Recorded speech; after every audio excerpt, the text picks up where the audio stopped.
Assalamualaikum warahmatullahi wabarakatuh. Welcome back to my YouTube channel Poppy Amalia. Apa kabar semua? Semoga dalam keadaan sehat ya. Bicara kesehatan itu memang kita perlu ngejaganya. Namun terkadang ada hal yang luput nih, mungkin dari makanan, kemudian juga kita kurang olahraga, kemudian juga kita kurang kena matahari, atau juga kurang minum nih. Nah, berbagai macam penyakit itu bisa datang kalau tidak seimbang. Tambah lagi kalau kamu harus menjaga pola pikirmu dan perasaanmu. Kita bicara mengenai penyakit, banyak banget teman-teman di sana yang mungkin lagi terbaring, lagi sedih, lagi di rumah sakit, atau lagi berpikir punya harapan gak ya saya dengan penyakitku. Nah, saya hari ini khusus mau mewawancara sahabat saya yang divonis dinyatakan bahwa usianya nggak lama. Tapi menarik nih, sebelum saya bongkar lebih lanjut, kamu like, subscribe, and share terlebih dahulu.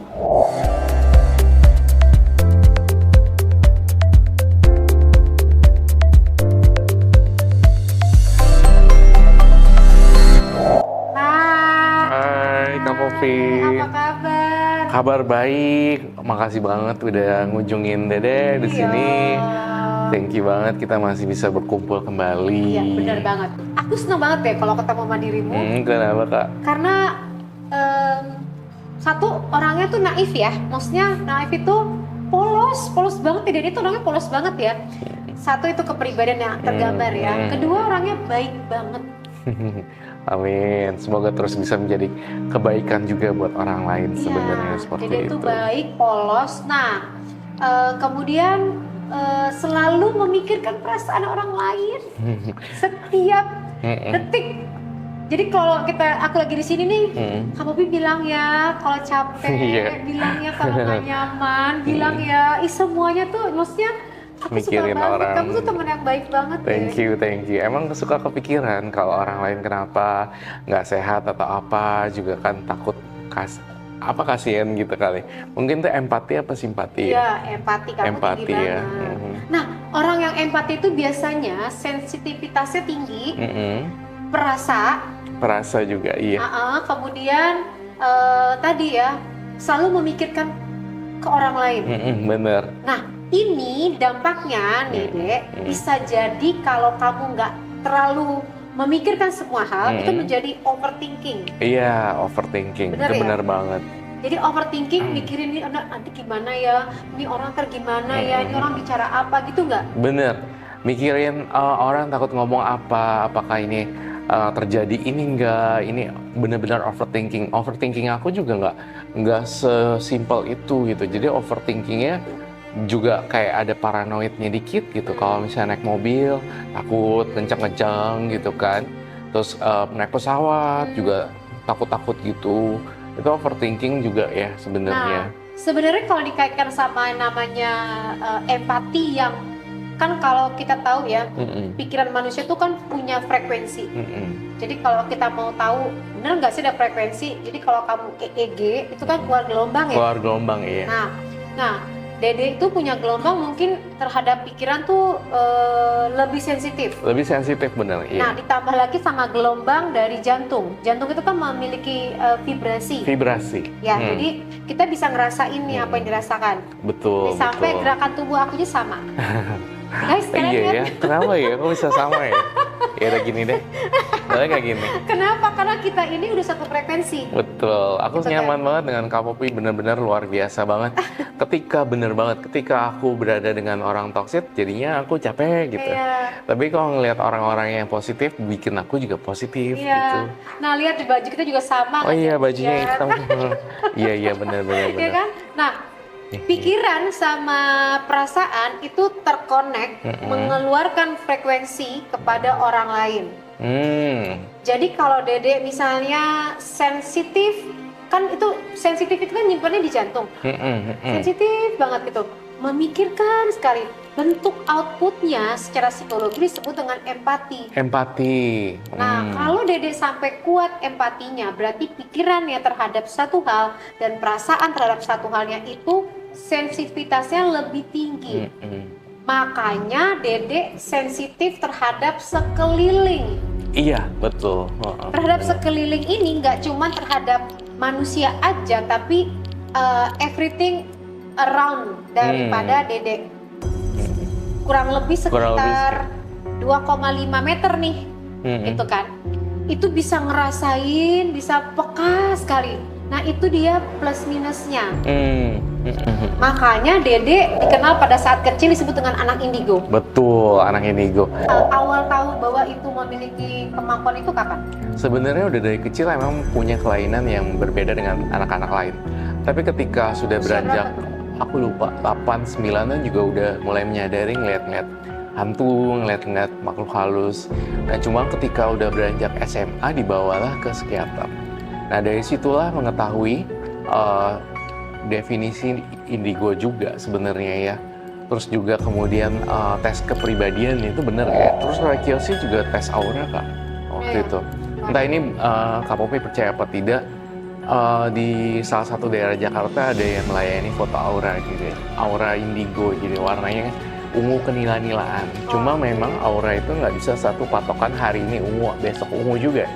Setiap menit dan setiap perubahan energi dalam tubuh kita emang bisa berubah ya, bener gak? Setuju Bener. Itu setuju banget ya Kak. Jadi memang auranya kita memang setiap saat dan itu berubah-ubah. Ya. Jadi memang pada kala itu tes aura juga pakai lempengan, pakai besi, terus difoto secara komputer, muncullah aura nila atau indigo itu. Indigo istilah warna kan, warna indigo. Nah oke, kita ngebahas tentang Dede juga divonis oleh dokter. Itu sakit apa tuh, Dede? Jadi divonis diagnosanya adalah kardiomiopati, pembengkakan dan penyumbatan pembuluh darah di jantung mengakibatkan gagal jantung. Tapi ya dokter. Kapan diagnosanya? 2021 itu awal-awalnya gara-garanya apa? Pergi ke salah satu tempat tiba-tiba pingsan. Udah dipingsan, dimasukin UGD dong, ya kan? Pada saat pingsan itu langsung subuh-subuh dibawa ke UGD. Pingsan dulu, subuh itu, pada kala itu udah langsung dibawa ke UGD. Nah, dites darah segala macem, tensi lah, apalah segala macem diperiksa. Tensi berapa? Aduh, itu kalau yang jantung rendah ya kalau nggak salah. Aku ada mengalami tensinya juga kadang rendah banget gitu sampai gelap sampai 80-90 atasnya. 90 atasnya, bawahnya cepet nadinya 80-an juga. Aku ngerasa pada kala itu ya, pada kala pingsan itu gelap semua. Mungkin teman-teman yang mengalami penyakit yang sama juga seperti itu gitu. Blackout ya? Blackout. Nah pada saat pingsan dibawalah ke UGD. UGD ke rumah sakit. Diperiksalah semuanya. Tes darah lah, tensi lah. Aku tuh masih shock kemarin diagnosa yang dokter pertama ke dokter berikutnya. Oke. Sebelum dokter berikutnya kita runtut dulu nih. Pada saat besoknya keluarlah hasil pemeriksaan darah dan lain-lain. Nah, itu langsung dinyatakan nggak? Dinyatakan kurang sehat, ada penyakit seperti itu, kardiomiopati. Aku juga kaget juga. Di depan atau di belakang? Di depan apa tuh? Di depan sekian, lagi itu kamu pasti terbaring dong? Pas terbaring, kemudian besoknya opname. Dokternya ngomong langsung kayaknya waktu itu. Oh gitu ya, jadi pas lagi tiduran udah diopnam. Udah diopnam ya, dia berarti di kamar ya. Iya. Dokternya datang, semua udah diperiksa, catatan medisnya juga udah diperiksa. Dokternya ngomong ya udah, aku menerima diagnosa itu, tapi coba ke beberapa dokter lainnya. Itu dijelasin nggak apa? Kardiomiopati dijelasin secara singkat, tapi tidak secara mendalam. Oke, nah kemudian dikasih tahu nggak prosentase jantung itu bekerjanya? Pada kala itu iya, proses sekitar 15% sisa jantung aku aja. Berarti pertama-tama dijelasin itu? Iya, harus nih berobat, soalnya tinggal 15%, Reikiosi pasti nggak bakal tahan 2 tahun, pasti kamu meninggal. Meninggoy, maksudnya kayak gitu. Cuma ya, itu pas di depan lagi terbaring? Lagi terbaring pada saat itu, tapi juga gitu? Sampai sempet kita berobat jalan pun kayak gitu. Ngomongnya diulang-ulang. Terus apa yang kamu rasakan? Ada statement pertama kali oleh dokter dinyatakan bahwa Cardio, Roy Kiyoshi, kamu ini berfungsi jantungnya 15%. Perasaannya Gitu ya. Kamu kemungkinan hidupnya 2 tahun. 2 tahun. Apa yang kamu rasakan? Aku ngerasain sedih banget dan aku ngerasain down banget gitu. Tapi di sisi lain kayak ada perasaan mindset aku yang masih kuat gitu. Enggak nih gitu. Kayak ada denial juga sih sebenarnya. Pada saat dinyatakan Pada itu saat ya? itu masa sih ya? Oh ya, 2 tahun doang jangka hidup gue. Akhirnya kan apa? Sekarang makin kita udah lewat dari Ya. 2000. Oke, nah itu pada tahun berapa? 2021, 2022-an lah. Sekarang udah 2024. Oke, 2000. 21, 2022. Nah, oke. Yang kamu pikirkan pada saat divonis itu selain tadi sedih, apa lagi? Sedih, kacau, depresi, masa iya, masa enggak Oke. gitu kan ya, kacau juga. Kemudian juga kan Kak Popi tahu aku punya ya bipolar itu juga. Jadi ya agak sempet goyang sih sebenarnya, perasaannya agak kacau. Aku kan adalah seorang tulang punggung keluarga ya. Ya. Punya mama, punya papa. Apabila aku coy-coy nggak ada, itu gimana? Itu yang aku pikirin pada kala itu gitu. Karena ya mikirnya overthinking juga ya, kalau aku meninggal, mama gimana ya, papa gimana ya, siapa yang cari uang, Iya. siapa yang hidupin mereka. Nah, terus Itu mama cuma- apa yang terjadi? Mama dengar juga nggak? Mama dengar juga diagnosa itu, cumanya mama selalu support gitu, ayo kita bangkit yuk, cari dokter lagi yang berkompeten, yang second opinion. Akhirnya kenapa? Akhirnya ketemu dokter lain ya, makin lama makin naik sekarang. Pada saat didiagnosa itu, Nggak bisa tidur banget. apa yang kamu pikirin? Macem-macem, bisa sembuh nggak ya? Apakah udah cukup nih umur aku? Aku masih banyak pengen berbuat baik sama orang. Maksud aku cepat pergi gitu. Itu yang aku pikirin. Tapi ada ketakutan nggak? Ketakutan apa tuh diagnosanya? Ketakutan bahwa Ketakutan. kan dinyatakan umurnya nggak panjang. Iya, takut iya pasti. Cuma Takutnya apa? takut aja karena belum siap aja untuk pergi. Aku ngerasa belum siap deh. Kayaknya aku masih sayang sama mama, masih yang sayang sama papa deh. Nah, itukah yang menjadi motivasi kamu untuk bangkit? Betul, motivasi aku untuk bangkit, dan aku termotivasi untuk hidup lebih lama sebenarnya. Apa tuh alasan? Karena aku tuh masih mikirin ada banyak anak yatim, banyak anak-anak yang masih terlantar, kayaknya masih butuh bantuan aku, masih butuh orang-orang yang di bawah ekonominya untuk aku bagiin beras gitu. Dan ini yang memotivasi aku, ayo semangat yuk, kita bangkit yuk. Ini juga sebenarnya inspirasi ya buat teman-teman yang mungkin bukan jantung tapi cancer juga. Iya. Kita harus bangkit yuk, masih banyak yang harus kita lakuin. Semangat gitu. Oke. Nah, abis memiliki semangat itu, siapa support system yang paling pertama buat Roy, buat Dede? Buat itu support system. Support system berarti nggak cuma satu orang. Iya. Iya, yang paling nomor satu mama. Papa juga sih. Tapi mama kan karena aku anak bontot lebih dekat. Jadi ayo deh obatin yuk, ke dokter yang lain yuk. Pasti sehat yuk, kayak gitu-gitu. Support system. Pokoknya mama mau temenin Dede sampai tua kayak gitu.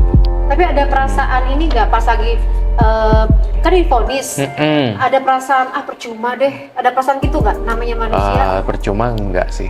Nggak ada. Enggak. Tetap semangat jadi. Aku tetap semangat. Ya mikirin itu, mikirin keluarga itu sih.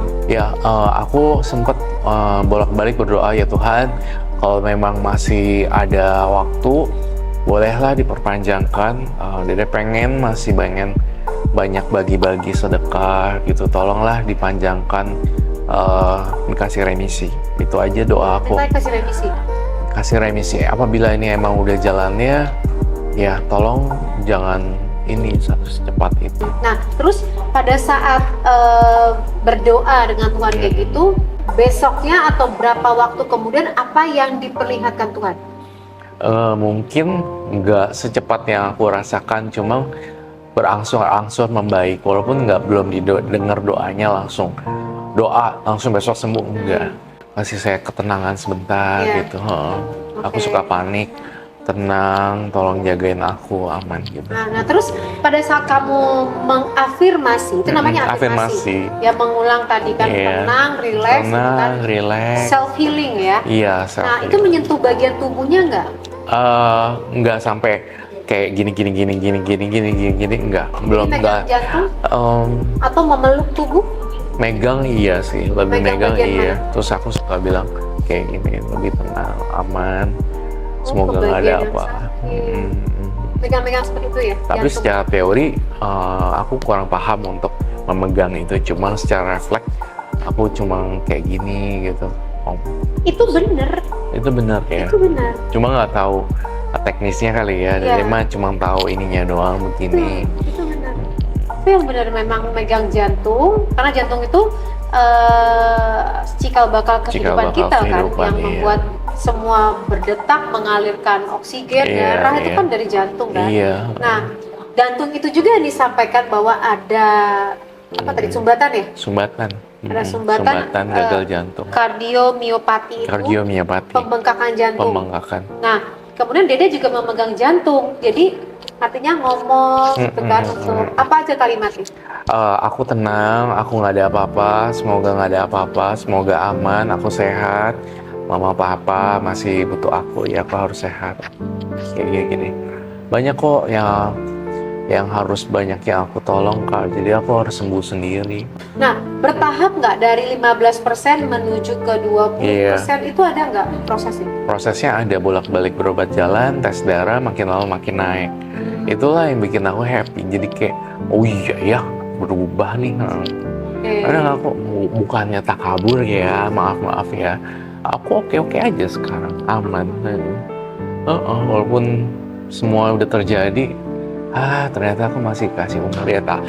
Walau kita nggak pernah tahu ya umur sama yang di atas. Cuma usahanya ya. iya, aku udah ngucapin terima kasih aja. Maksudnya udah dijaga sampai sekarang. Setelah sakit ini ada perubahan nggak dengan gaya hidup? Oh iya. Apa tuh? Gaya hidup sekarang udah dijaga banget Kak. Dari makanan juga. Itu nggak pernah makan apa aja?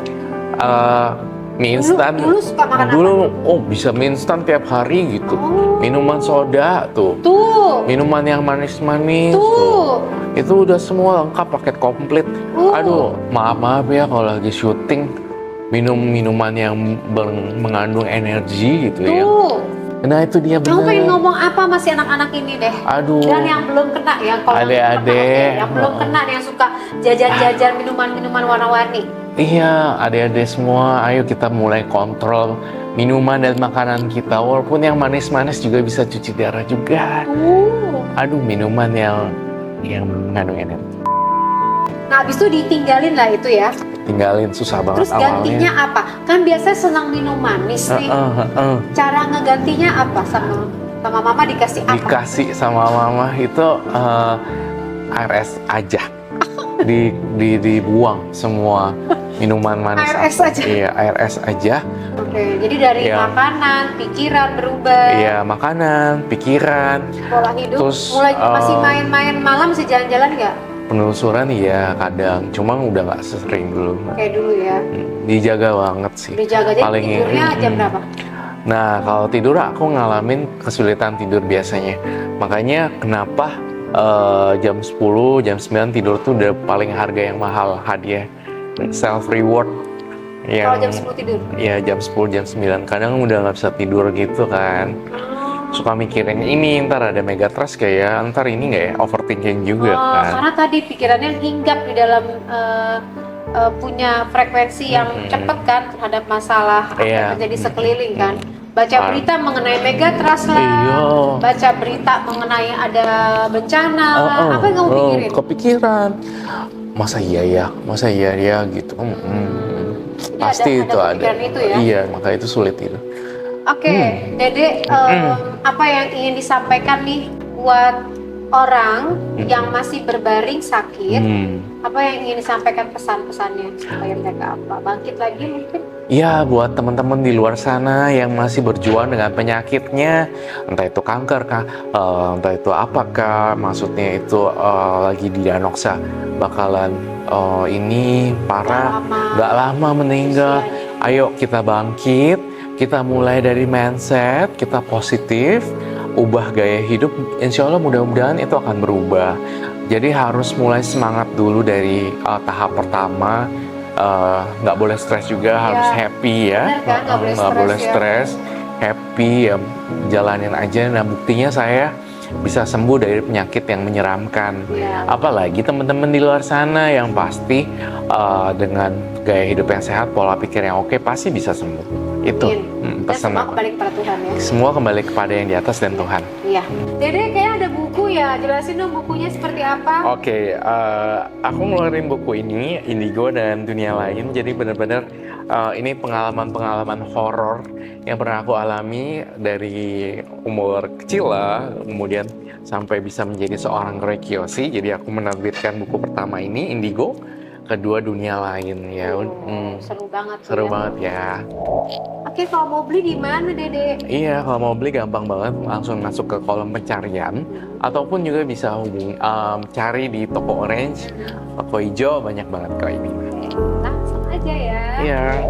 Oke, terima kasih. Dede. Thank you, Kak Popi Yang Amalia. menginspirasi Iya, kita terima semua kasih. nih ya. Iya. Moga-moga yang sakit, yang Sembuh. mendengarkan kisah cerita dari Dede yang berhasil survive dari kondisi yang didiagnosa bahwa usianya nggak lama, lalu mengubah gaya hidupnya, memperbaiki semuanya, makanannya, pikiran dan perasaannya, yang mengalami progres dari hari ke hari. Nah, ini menginspirasi kita banget. Terima Iya, kasih. terima kasih Kak. Dan juga teman-teman semuanya, adik-adik dan siapapun juga yang lagi terbaring di sini, ayo semangat dan ingat, apapun nyatakan oleh manusia itu kan manusia yang memperkirakan. Masih ada Tuhan di atas, masih ada Allah Subhanahu Wa Taala yang bisa kamu yakinin, bahkan bisa yang terbaik dalam mendiagnosa, memvonis orang.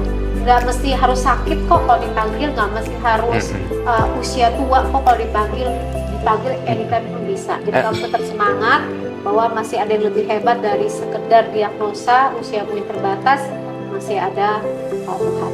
Terima kasih, semangat semuanya, dan juga saya ingin menyemangati orang-orang yang menjaga orang-orang yang lagi sakit terbaring, orang tua mungkin yang cuci darah anaknya, dan orang-orang lain yang lagi nemenin keluarganya lagi kemo. Ayo semangat, karena kekuatan kamu adalah semangat buat orang yang lagi sakit itu. Semoga terus dalam keadaan sehat semuanya. Sampai ketemu lagi. Wassalamualaikum warahmatullahi wabarakatuh. Bye-bye. Bye-bye.